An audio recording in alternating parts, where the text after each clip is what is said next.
Hello students! I hope you are doing fine. This is Teacher Tin again, and I will be discussing to you a new topic for this week. But before that, let's review some important points first. Last week, I discussed to you how to raise poultry animals. We talked about on how you can take care of chickens, quail, the different breeds of quail that can be found here in the Philippines, ducks, the different breeds of duck, and how you can take care of goose. So for this week, I'll be discussing to you fish farming. Here are the objectives for our lesson. At the end of the discussion, the students must be able to identify the different types of fish that can be raised, determine the proper maintenance for each type of fish, and identify the different benefits of fish farming. But first, what is fish farming? Fish farming is raising fish commercially in tanks or fish ponds. It is an old practice that is fun, productive, and at the same time rewarding. This type of venture utilizes fish farms as sustainable food production system. For the first part of our discussion, I'm going to explain on how you can plan your own pond. If you're planning to build your own pond someday, you have to do the following. First, select a low spot in your backyard where water would naturally collect. Second, include in the design plan how you will collect the fish so that you can harvest the fish when it is time to harvest them. Third, seal your pond. For small ponds, line the bottoms with a waterproof plastic liner. Fourth, spread the liner over the desired shape of the pond. Fifth, fill the pond with water. Do this carefully to minimize erosion. Sixth, let the water flow down a plastic sheet and other surface so that the flow of the water does not dig through the soil or clay mix. 7. Remove the plastic once this process is done. So let's move on now to the different types of fish that you can raise. First is we have tilapia.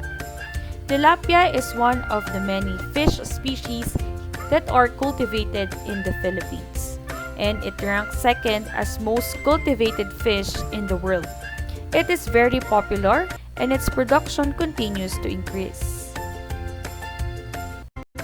For the proper maintenance of tilapia, for the house or pond, there must be 2 to 3 mature fishes per square meter of water surface. The depth of the pond should be 1 meter and not less than 0.75 meter deep. Accessible water should be available throughout the year. It should be exposed to sunlight to hasten the growth of small aquatic plants. For the food or diet, tilapias feed on mainly plants matter like plankton, filamentous algae, and other vegetable matters. This is one of the reasons why tilapia does not accumulate pollutants and other toxins in its body. Supplement feeds like rice bran, breadcrumbs, earthworms, and termites may be given at an initial rate of 5% of the total body weight of tilapia. Add more fertilizer to maintain natural fish food. Vegetables like water spinach or kangkong and taro or gabi can be used to provide shade and can serve as natural fish food as well. For the maintenance, the pond should be exposed to sunlight to hasten the growth of lumot, which serves as food for tilapia. The pond should be flood-free, especially during rainy season. Fence the pond with fine mesh bamboo so that no fish will escape. Apply fertilizer 1 week before stocking if the pond is newly constructed. Fertilize the pond once a month for good production of algae. Remove excess fingerlings after the third month of stocking and retain 6 fingerlings per square meter. In harvesting tilapia, you have to use a deep or leaf net, and the net should be lowered down to the bottom of the pond. Spread a small amount of feed on the water just above the net.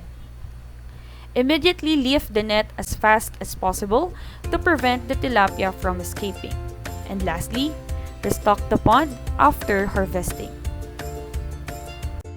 The second type of fish that we have is carp. Carp is one of the most commonly farmed fish, and it is also one of the most cultured ornamental fish out of the many ornamental fish species.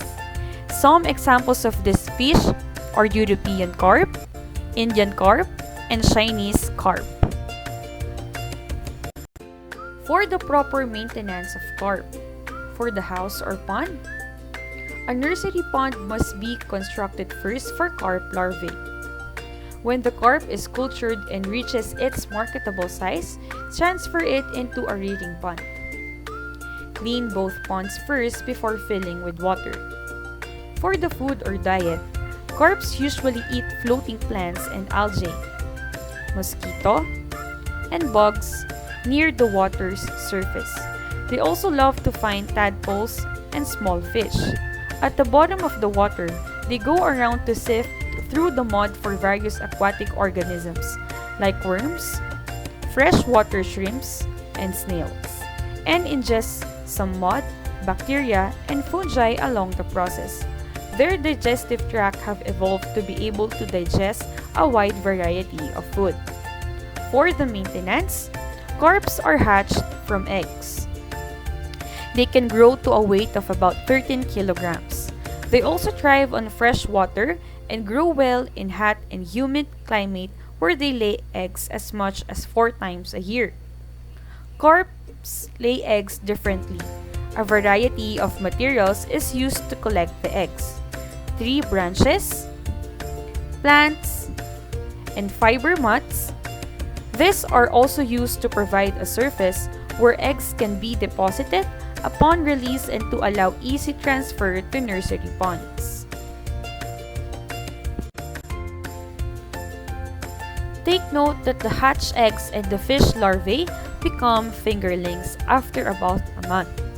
The fingerlings stay in the nursery pond for another month before they are transferred into a rearing pond. The third type of fish that we have is catfish. Catfish is a black and slippery fish with mustache, which is its aid in swimming. It is called hito locally. It is usually found in rice fields, streams, rivers, lakes, irrigation canals, swamps, and any body of fresh water. Proper maintenance for catfish. For the house or pond, it should be located in a low and flat area. Choose a shady area so that algae or lumot will grow easily. Provide a good supply of water either from wells, springs, or runoff ponds. A water pipe should be placed in the middle of the pond so that water can run through it slowly.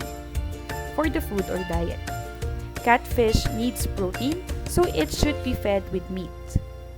It is generally carnivorous, and 90% of its feeds can be made up of fresh trash fish, worms, insects, chicken entrails, and other dried fresh water shrimps.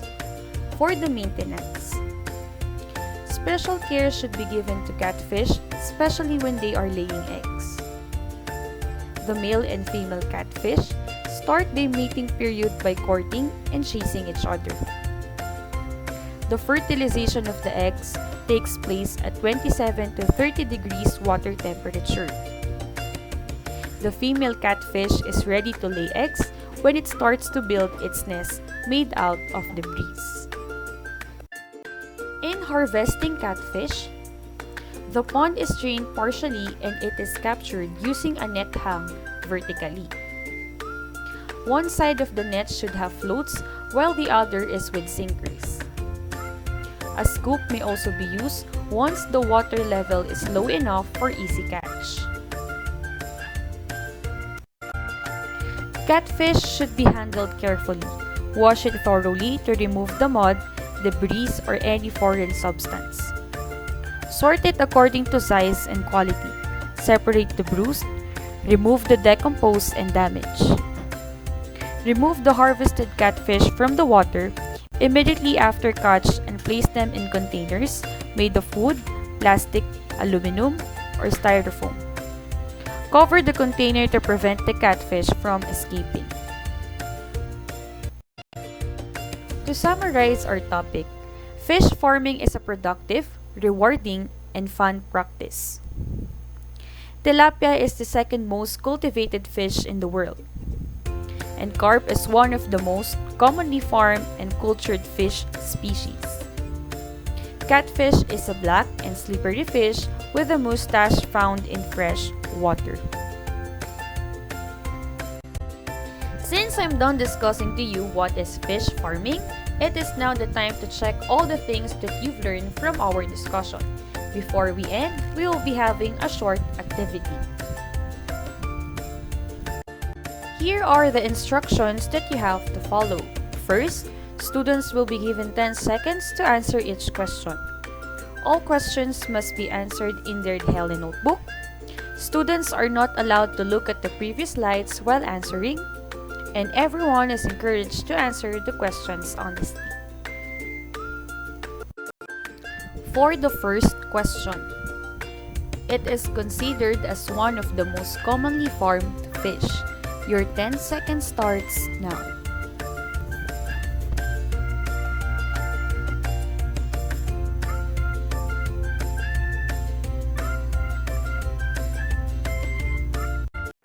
Time is up. The correct answer is carp.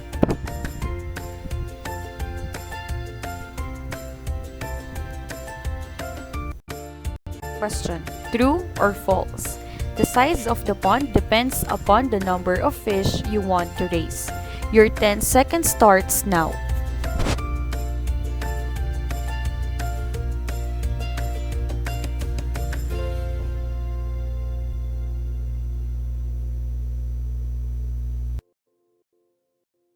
Time is up. The correct answer is true. Third question. A blank must be constructed first for carp larvae. Your 10 seconds starts now.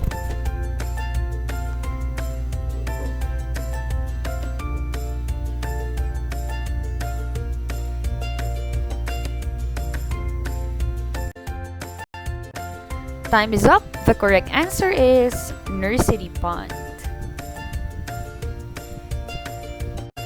For the fourth question, it is locally known as hito.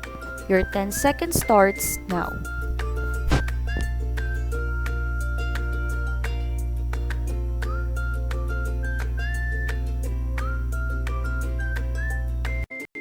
Time is up. The correct answer is catfish. The fifth question, true or false? Catfish pond should be located in a flat and low area. Your 10 seconds starts now.